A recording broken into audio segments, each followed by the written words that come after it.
Hey guys, it's me. Do you remember me? It's been so long. So, as we all know, we have had a lot of free time. And it has not been the best thing ever. Oh, I'm fine. It's just that life is pointless and nothing matters, and I'm always tired. Also, I can't sleep. I'm overeating. None of my old hobbies interest me. Our nursing school fate is unknown, and it's just been very Why do bad things happen to good people? So basically I have taken it upon myself to dive real deep into the anti-coagulation and anti-platelet blood clotting cascade, all of that, and I have come up with a lot of information, and I just want to explain it to you guys so it's understandable. I have no idea what I'm doing, but I know I'm doing it really, really well. I'm sure you guys get it, but for me, it was not something I could really grasp. So I just wanted to dive in and make a video for you guys to hopefully understand it better. So it's gonna be good, and we're all gonna have fun. Okay, I stopped caring. So that's where we're at. But basically, I've been editing my video and realized that there were some things that I wanted to add in here. So you're getting this version of myself, so you're welcome. But basically, I just want to start this off with, what are platelets? What are platelets, otherwise known as thrombocytes? Their only job is to stop us from bleeding. They're going through our system in their inactivated form. Well, once we have any type of damage to a blood vessel, capillary wall, platelets will then see that, go to it, and then activate, forming an initial platelet plug. But this whole platelet plug situation is great and all, but that's not gonna be a long-term fix. So then it starts the whole clotting process. And this is a process called hemostasis that we're gonna get into, but just basic review of platelets.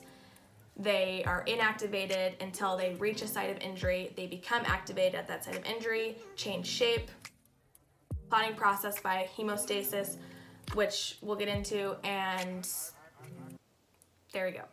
Step one is just a platelet plug formation. So the first process is platelet aggregation, which is the platelets sticking together.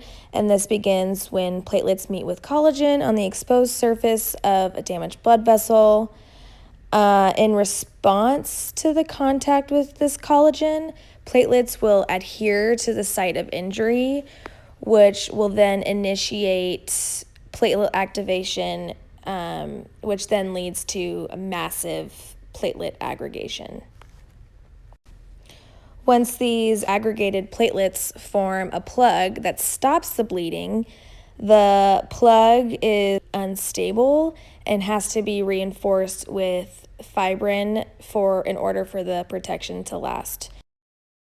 Okay, so here we have the cascade mnemonic. You really don't need to memorize it, but the 1 through 13, those are all the factors 1 through 13, and you'll usually see them in Roman numerals. Yes, there's not a number 6.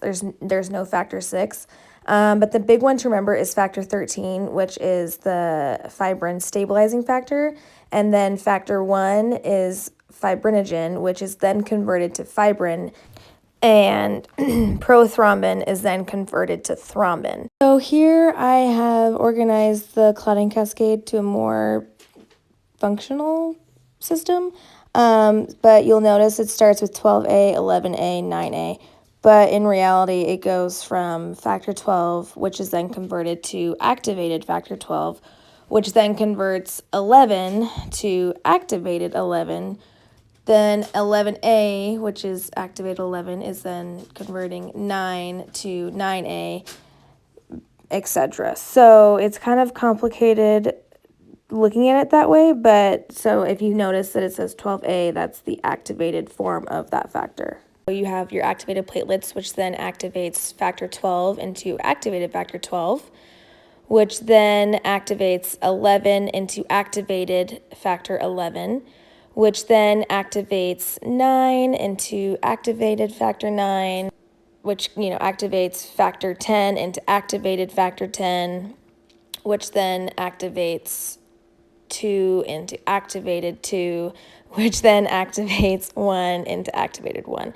So I know that seems like so much, but really the main one is the factor 10A. You want to remember in regards to the medications we're going to see with anticoagulants. So factor 10A is converting 2, which is prothrombin, into activated 2, which is thrombin.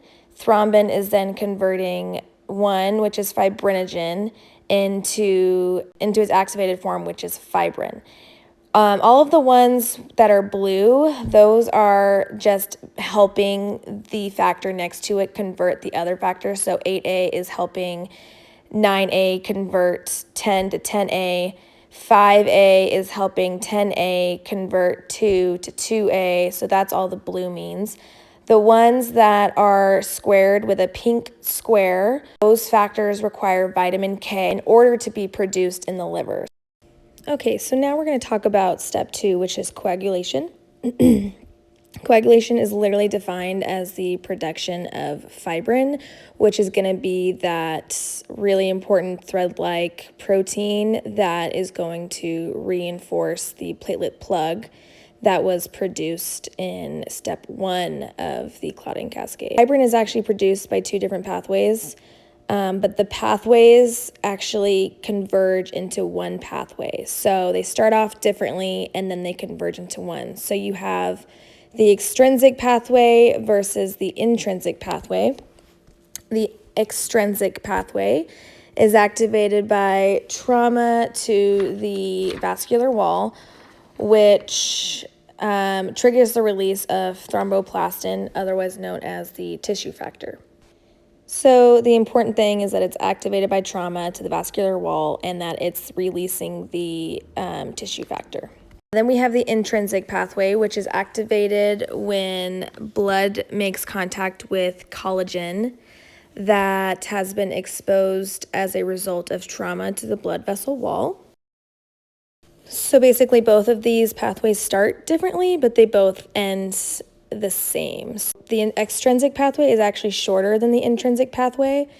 The extrinsic, we have thromboplastin, which activates factor 7, and then the activated factor 7 then activates factor 10, and that's it for the extrinsic pathway.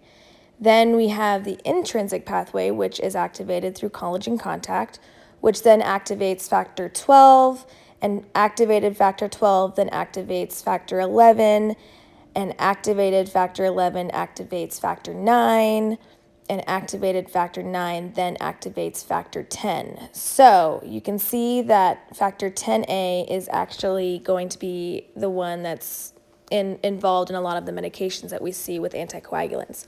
So factor 10A converts prothrombin to thrombin, and then thrombin converts fibrinogen to fibrin. That's the main point of thrombin. But it also activates factor 5 to 5A, which actually increases the activity of 10A, and it activates factor 8 to 8A, which increases the activity of 9A. Okay, editing Chris here again. I know this is like so much. I am so tired of my own voice. But now that we understand the clotting process, we can move on. She's gone. She's out of here. Now we're going to get into how our anticoagulants and antiplatelets work. The whole reason behind this video, we're finally getting there. Okay, so now we're going to talk about the difference between the antiplatelets and the anticoagulants. They both have the same goal in preventing blood clots, but work on different sides and work in different ways. So the antiplatelets, they are going to prevent blood clots on the arterial side, and while also suppressing platelet aggregation, which is that platelets sticking together, clumping together, forming that platelet plug. The anticoagulants are going to be preventing blood clots from forming on the venous side as well as in the atrias of the heart. They are also going to decrease the formation of fibrin, which we see in that coagulation cascade. So you can see that they're both working in different ways. So the main thing with antiplatelets, they're working on the arterial side and suppress platelet aggregation. Anticoagulants, they are working on the venous and the atria of the heart and decreasing formation of fibrin, which is that structured mesh that support the platelet plug forming the clot. So again, the antiplatelets are primarily acting on stage 1 of the clotting process, which is that platelet plug formation. And we'll get into that more when we talk about the actual medications we're going to be talking about. Whereas the anticoagulants are primarily acting on stage 2 of that clotting cascade, which is coagulation, which again is the formation of fibrin, that reinforcement of the platelet plug forming the clot. So arterial clots are platelet rich, and they are mainly triggered by atherosclerotic plaque. So that's going to be important as to why the antiplatelets are working mainly on the arterial side. So we know that when there's an injury to a blood vessel, platelets arrive on the scene, group together, form a clot that stops the bleeding. That's great when there is an injury involving a break in the skin. However, platelets can also group together when there is an injury to a blood vessel that comes from inside, as what happens in the arteries when it's affected by atherosclerosis. So that's why antiplatelets are more for the arterial side, because they are being triggered through that plaque buildup and the injury inside the arterial wall that's causing the platelets to tell themselves to start clumping together. So venous clots mainly consist of red blood cells and fibrin, and they are triggered by vascular injury, hypercoagulability of the blood, and venous stasis, like laying in bed for too long, aka half of our patients that we see. So that's why anticoagulants are big for prophylactic situations.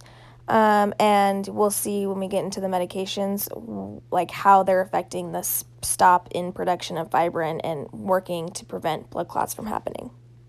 Okay, so anticoagulant number 1, warfarin. This is a long-acting anticoagulant. It's interrupting thrombin formation by preventing synthesis of vitamin K-dependent clotting factors. So those are those clotting factors in the pink squares.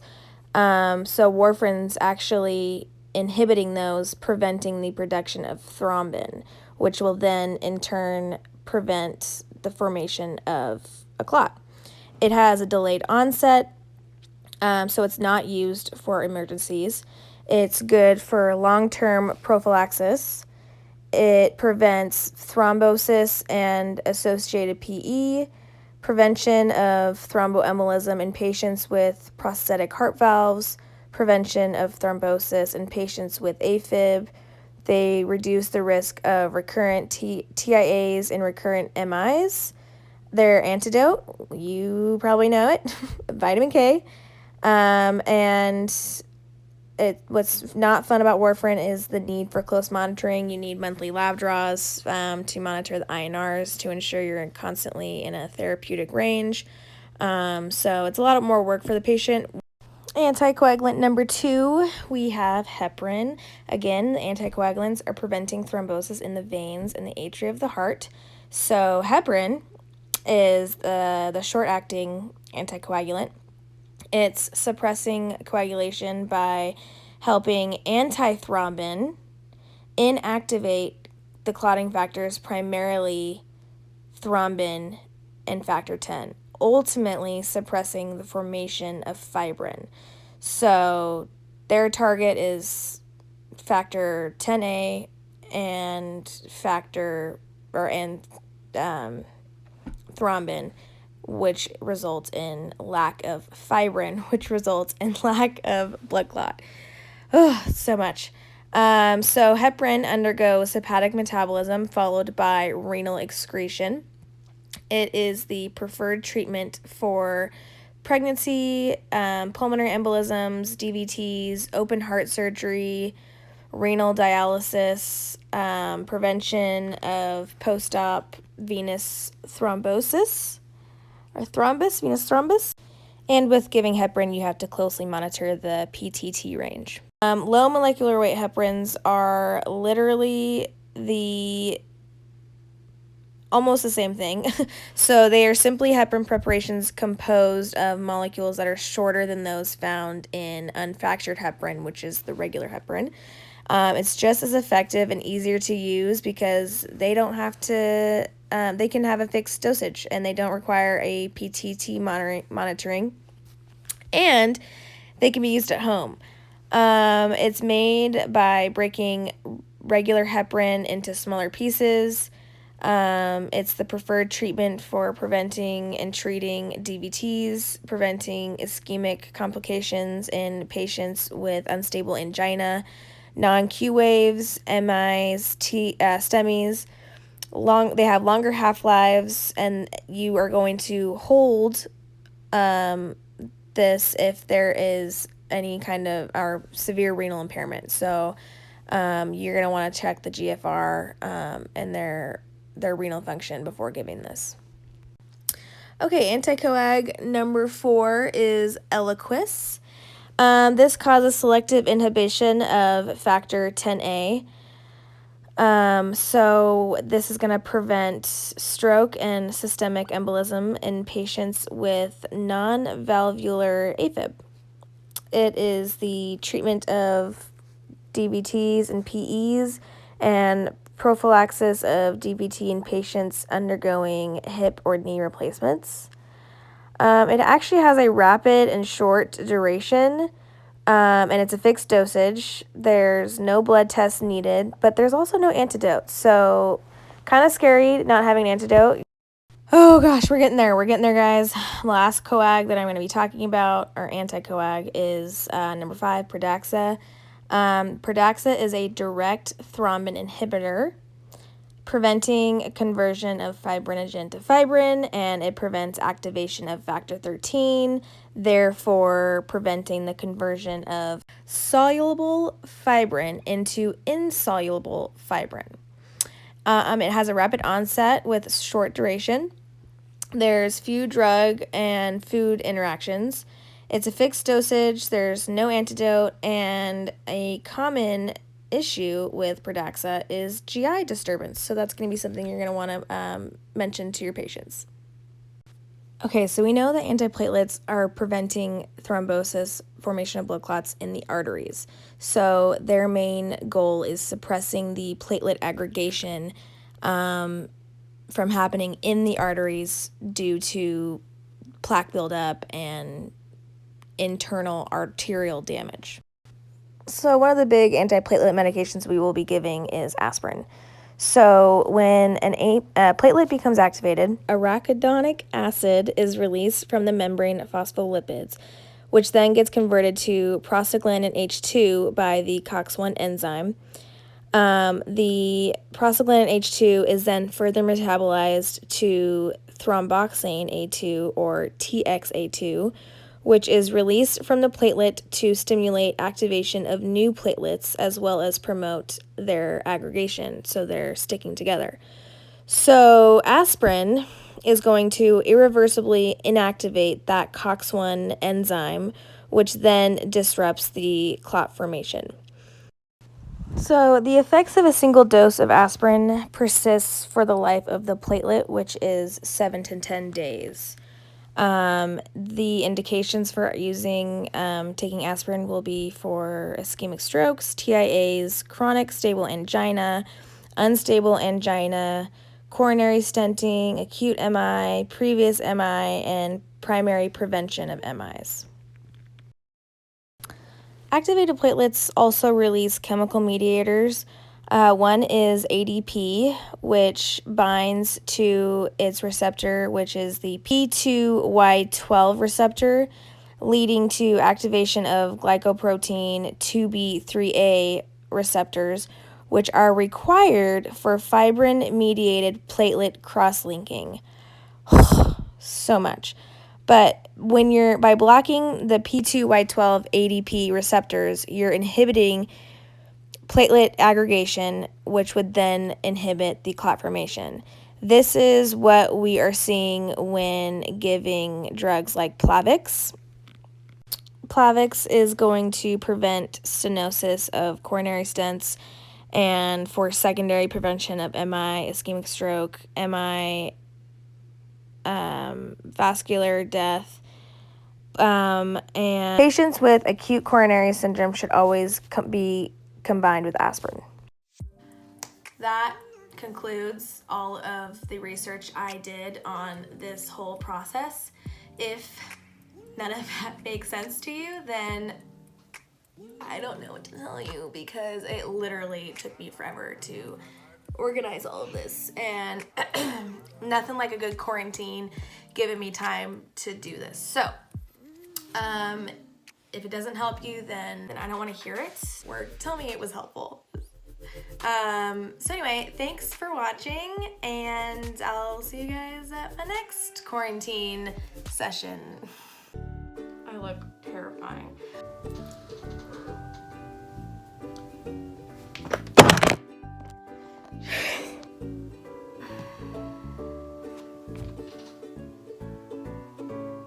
It's like I don't even want to do this anymore because I don't even understand it. Synthesizing TXA2. Oh my gosh. It stopped. Oh my god, this is so complicated. Oh my god, coags. What am I trying to say here? I don't.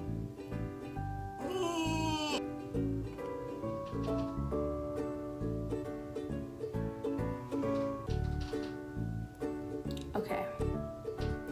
So this is breaker plug, and then we have, oh my god, this is not gonna work. Understanding. Jesus Christ.